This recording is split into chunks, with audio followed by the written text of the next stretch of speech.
Indeed, I mean, absolutely, and not just such a broad life, but a life that was involved in so many different interests, and he travelled so much of the world and saw so much. And not only that, but he was the sort of person that, you know, once met, never forgotten. It would have been your father's 100th birthday. How do you think he looked back on his public work? He was always incredibly self-effacing. It wasn't about him, it was about other people. He just gave them the nudge, encouragement, and off they go. And tragically, it wasn't until he passed away that it really went. Prince Edward's recent announcement to bid farewell to Buckingham Palace has sent shockwaves through royal circles. What led the youngest child of Queen Elizabeth II to make this pivotal decision? Is it a quest for personal freedom, a family rift, or a step toward redefining royal roles? Let's explore the motivations and implications of this surprising development. Prince Edward, born on March 10, 1964, at Buckingham Palace, has always preferred a quieter role within the monarchy. Unlike his brothers, King Charles III and Prince Andrew, Edward avoided a military career, pursuing history at Cambridge and later exploring the arts. He briefly worked with Andrew Lloyd Webber before founding Ardent Productions in 1993, showcasing his desire for independence. In 1999, Edward married Sophie Rhys-Jones, now the Duchess of Edinburgh. Together, they became key royal figures, with Edward assuming titles like Earl of Wessex and later Duke of Edinburgh. His understated demeanor stood in stark contrast to other royals' headline-grabbing actions. Recently, Edward announced he would step back from Buckingham Palace, signaling a shift in his royal trajectory. The decision, while surprising, reflects his history of challenging tradition. At 22, Edward famously left Royal Marines training, stepping away from a future many expected. After 4 challenging months of a year-long officers' training course, Prince Edward resigned from the Royal Marines, a decision made after deep personal reflection and a tense family discussion. Buckingham Palace confirmed the resignation, stating it came with significant regret and reflected Edward's realization that the Marines did not align with his long-term aspirations. The decision followed a weekend summit at Sandringham Estate, where Edward faced a difficult conversation with Queen Elizabeth, Prince Philip, Prince Charles, Prince Andrew, and Princess Diana.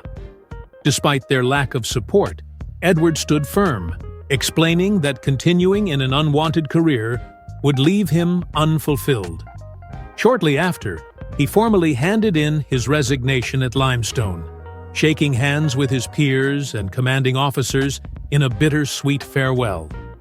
Prince Philip, as Captain General of the Marines, was reportedly displeased, seeing Edward's decision as a break from the family's strong military tradition. Public opinion, however, sided with Edward. Polls showed widespread support for his choice to pursue personal happiness over duty. For Edward, this was not a rejection of legacy, but an embrace of authenticity. Reports suggested he was drawn to theater, a passion far removed from the rigid structure of military life. His choice was seen by some as defiance and by others as courage, an act of staying true to oneself despite immense pressure. Edward's recent departure from Buckingham Palace echoes this pattern of prioritizing personal fulfillment. He and Sophie now plan to focus on their home at Bagshot Park in Surrey, a move aligned with King Charles III's efforts to streamline the monarchy and redefine its modern role. Buckingham Palace remains a symbol of tradition, but Edward's journey highlights the evolving nature of royal life in today's world.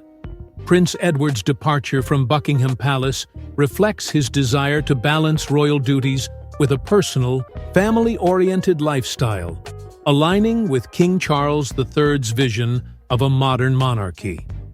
Unlike Prince Harry's dramatic exit, Edward's move is a quieter transition, with continued commitments to the Duke of Edinburgh's award and other patronages. His decision symbolizes a shift within the monarchy, adapting to contemporary expectations while respecting individuality. However, royal life's relentless scrutiny and lack of freedom often weigh heavily. For Edward, the allure of show business offered an escape. Passionate about the razzmatazz of entertainment, he pursued a career in the industry.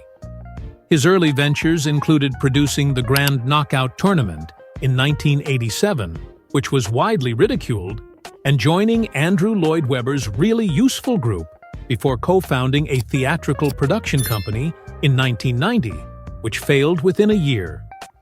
In 1993, Edward launched Ardent Productions, aspiring to create serious arts and documentaries while avoiding royal themes.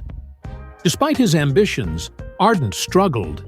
Its first documentary, Real Tennis, attracted only 8,000 viewers, and other productions, like the political satire Annie's Bar, were critically panned.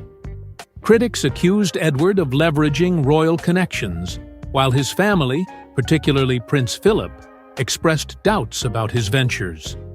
Edward faced mounting backlash after producing Edward on Edward in 1996, which, though commercially successful, invited accusations of hypocrisy for using royal ties.